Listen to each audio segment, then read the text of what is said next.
Welcome! In front of me I have GARMIN Descent MK1 Sapphire, and I'm gonna show you how to customize the button shortcuts or the hotkeys on this watch. First we need to open the menu on our watch, and you can do it by pressing and holding the up/menu button. Once the menu opens, you can use the up and down buttons to scroll through the menu, like this. Find the option called the settings. Once you find it and select it, press the start button to enter.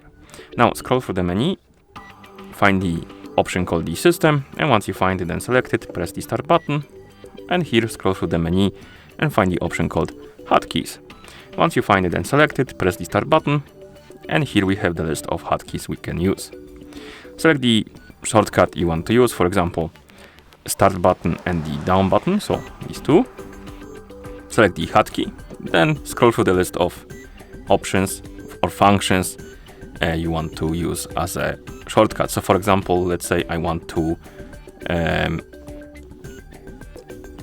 open the phone menu with the shortcut. So let's select phone, then we can go back to the watch face, and if we press and hold the shortcut, so start and down, it should open the phone menu, as you can see.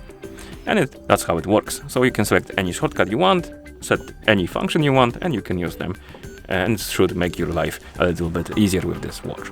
Okay, and that's how you customize the hotkeys or the button shortcuts on this watch. Thank you for watching. If you found this video helpful, please consider subscribing to our channel and leaving a like on the video.